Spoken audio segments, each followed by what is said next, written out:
Man, get a load of the wind blowing down the back of my neck.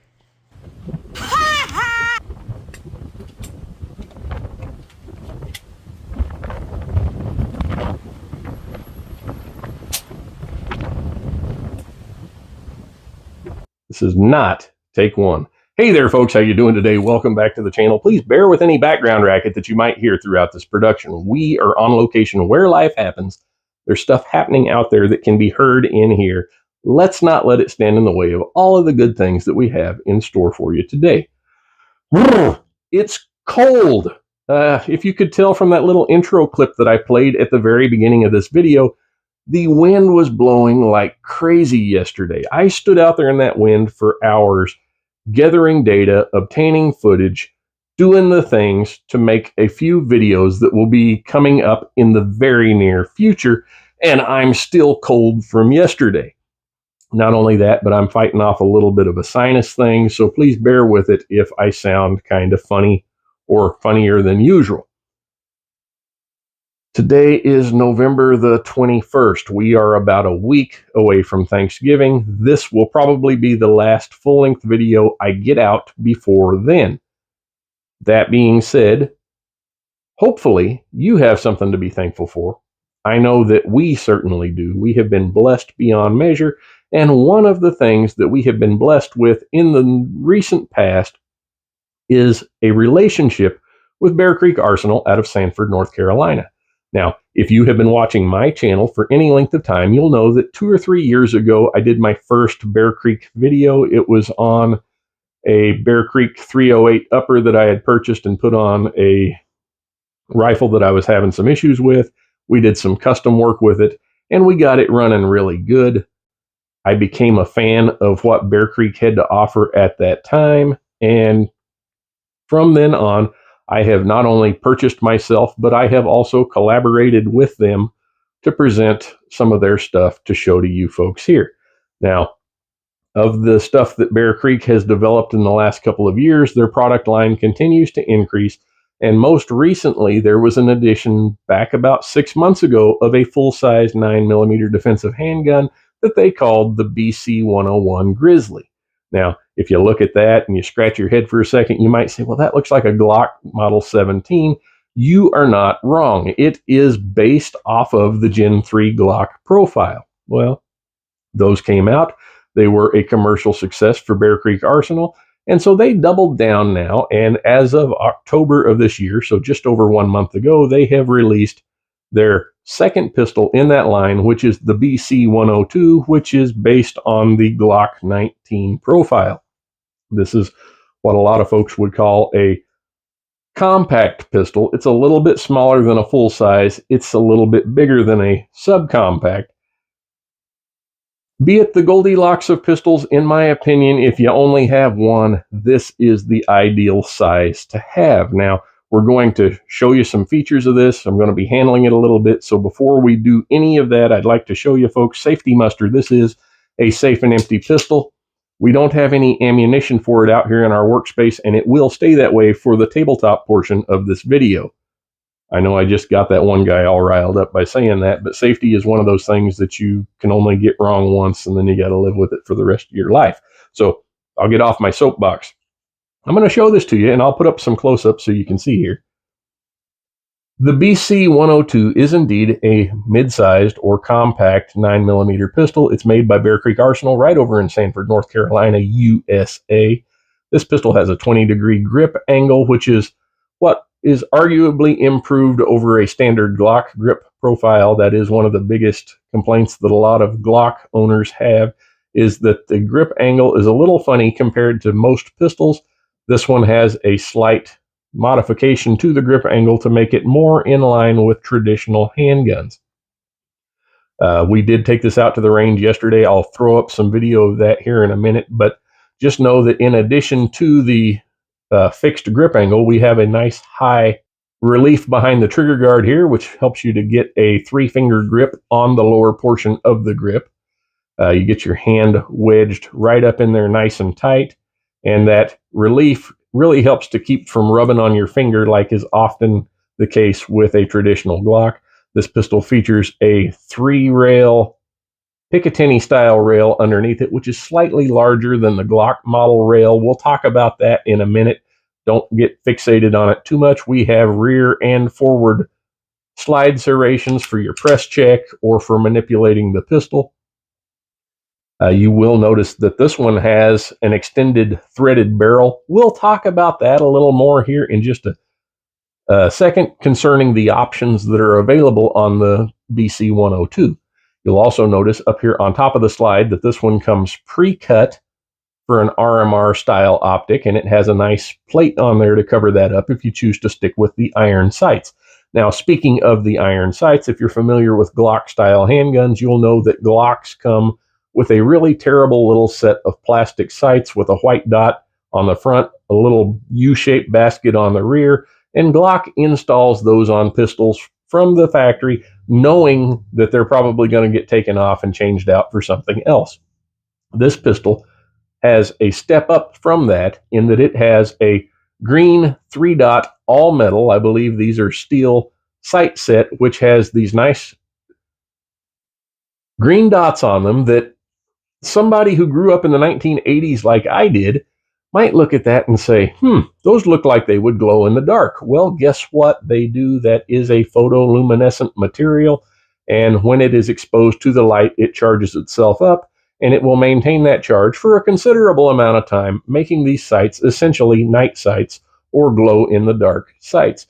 Now, if you are one of those folks that says, well, I need a set of tritium sights to put on a pistol, you certainly could with these, because as it is a Glock clone, it is compatible with Glock sights, and there are many companies that are on the market that make tritium sights that you could replace these with, and you could pretty much put whatever sight configuration on it that you wanted. I will tell you that we had this out at the range yesterday, and the way it is set up right now works pretty good. More on that in just a little while. I'll show you up here, we have these two window cuts on the side where you can see the barrel sticking through there. And up on top, we have a fairly large relief in the slide, which not only keeps the weight down, but if you are one of those folks that is a little more adventurous than I am and opted for one of the flashier colored or fluted barrel offerings that Bear Creek offers, I'll put a couple of them up here for you to see, you would be able to see that barrel through the slide cuts, which, depending on your personal preferences, might be something kind of nice. If you look down here on the grip, you'll notice that the stippling on this grip kind of sort of resembles bear fur. Well, they do call the pistol the Grizzly, and that is their bear fur stippling, which I can tell you, man, that just has a really good feel to it. If you look right up here, you'll see that there is a corresponding spot of that stippling, as well as a very pronounced ledge on either side of the lower frame, which is perfect for resting your thumb of your support hand, for resting your trigger finger when you've got your finger off the trigger because you're not ready to shoot. And man, that just gives a really good positive index on this pistol. Now, while this is compatible with Gen 3 Glock accessories, you might have already noticed that the mag release on this pistol is actually of the Gen 5 variety, and it is reversible for left-handed shooters. Now, I'm a right-handed shooter, so I'm going to leave it like it is, but you could flip that around if you wanted to. The pistol came from Bear Creek with two of these KCI USC magazines, which worked really well. It is also compatible with factory Glock magazines and some of the other aftermarket magazines that are available on the market. We're going to talk about that more here in just a second. But you have probably gotten tired of hearing me talk by this point. Let's get over to the range so I can show you what this pistol did. This is a good example of stuff you don't have to do at the range if you're not a YouTuber.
So we started our range work. I measured it off after I set up the target. As you know, the wind was blowing out there, and I was more concerned with getting the target to a spot where it wouldn't blow over than I was to an exact distance. So I stepped it off after the fact, and it was between 13 and 14 yards away.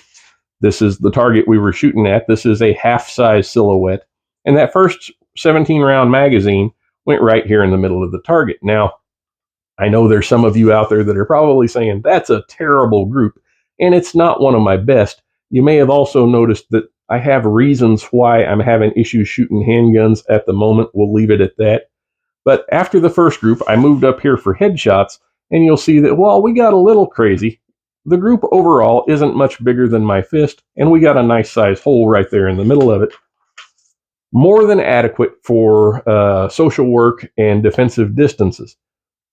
But if you're still not convinced, I took the pistol after that, and I took it over to the spot where we had a 25-yard reduced silhouette, same size as this, more or less. I think it's 12 by 18, if you must know exactly the size of that little steel plate. And I was able to hit it, I think 14 out of 15 times, and that was pulling the trigger just as soon as I had a good sight pick.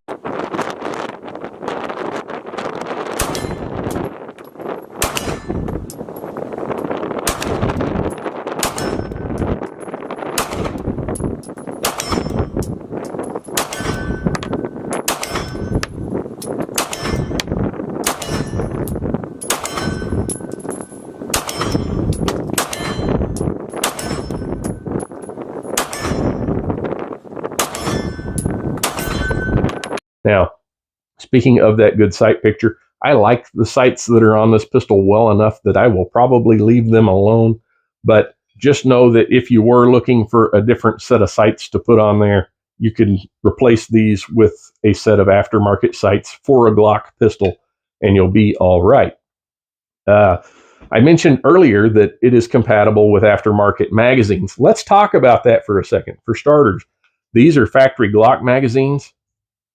They worked fantastic in the pistol. It was gobbling up that 9mm like a fat kid eating M&Ms. We didn't have any issues with it. Also, the KCI magazines that came with it functioned as they should. This is one of those Glock 17 model Magpul magazines that's all plastic, and a lot of people don't like these. They think they're unreliable. I didn't have any issues with the pistol with that magazine, nor did I with this old-fashioned stick magazine that I believe is made by KCI. This one here is a factory Glock magazine with an extended base plate, which doesn't do anything but give you a better purchase to hold on to, moderators. All right, we're down to the problem child. I actually have a video on these. These are Polymer 80 brand magazines. This is their P80 magazine. This pistol did not like this magazine. I had issues with it. They were minor, but just know that certain aftermarket magazines don't work well with all pistols, and this particular magazine did not work really well with this pistol. I had two hangups with it, and it was early. It was about 30 or 40 rounds into 150 rounds that I put through it out at the range, and it was out of a brand new pistol, but both times it happened with the same magazine, and so I put that magazine away. I didn't even bother with it again, and the rest of them ran fine. So I'm going to say that it was just the magazine's fault, and I'm not going to blame the handgun for it. I want to show you now how those photoluminescent sights work, because I think they're kind of cool, and you might not be familiar with them. All right, and here for a demonstration of those photoluminescent sights that come standard on the Grizzly pistol, you'll see that they do indeed glow in low light. Now, they look pretty good here in the pitch black studio. For comparison, that's what a set of XS sights R3D 2.0 sights look like sitting next to them. So you'll see they're not quite as bright as a set of tritium sights.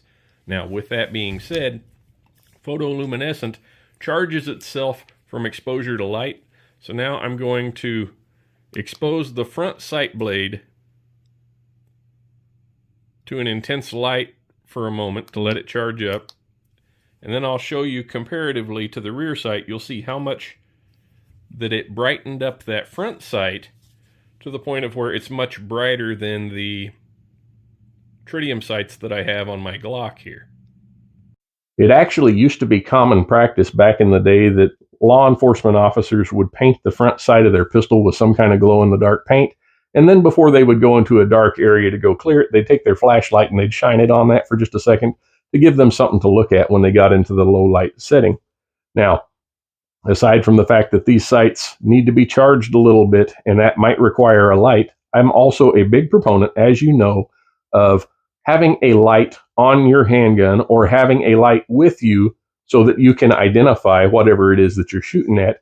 And we are going to cover that in the next portion of the video series on this pistol. Not today, but just know that that rail is on there for a reason. Wink. All right, now, as this is a Glock copy pistol, you might be wondering, will it fit in a Glock holster? Well, according to Bear Creek Arsenal, it is designed to, and my personal findings with it was it does fit in most of them. It did not fit in all of them. However, with the exception of one, I think it could easily be made to fit with just a little bit of manipulation of the material that that holster is made out of. Point being made, this is a heat gun. Think of it as a high-speed hairdryer. It took me all of 2 minutes with that heat gun to remold a Kydex holster made for a Glock 19 to fit this pistol without issue. If you don't have a heat gun, just use your girlfriend's hairdryer or boil some water on the stove and toss the holster down into the pan for a minute before you go messing with it, and you'll receive similar results to what I had here. It's not really an issue. Bear Creek did mention that Safariland was going to get back with them about designing a holster for it. That hasn't happened yet, but it will fit in a variety of aftermarket Glock holsters, to include the ones that I'm going to throw up here on the screen so you can see those. So I wouldn't worry too much about that. So what are our final thoughts about this pistol? What do we think about it? Well, with the exception of one aftermarket magazine not feeding really well, the pistol worked fantastic. I mean, the trigger on it, in my opinion, is better than some of the other Glock clones that are on the market. We will cover that more in depth in a separate video. My grouping at 13.5 yards wasn't fantastic, but it wasn't bad either. It was just kind of sort of okay. And keep in mind, folks, I am nursing a broken wing, so there is that. I think that for the money involved, this pistol has a lot of really nice features on it that you just don't find on a basic Glock or on some of the other copies. How much is it? Well, if you jump over to Bear Creek's website, I can't tell you how to get there, but you can probably figure it out.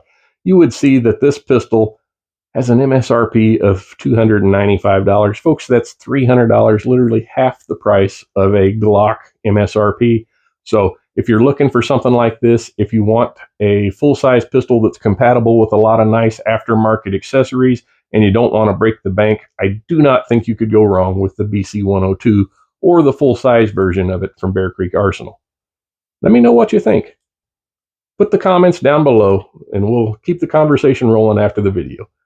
Thanksgiving next week, folks. Find something to be thankful for and stick with it. Until next time, take care, and God bless.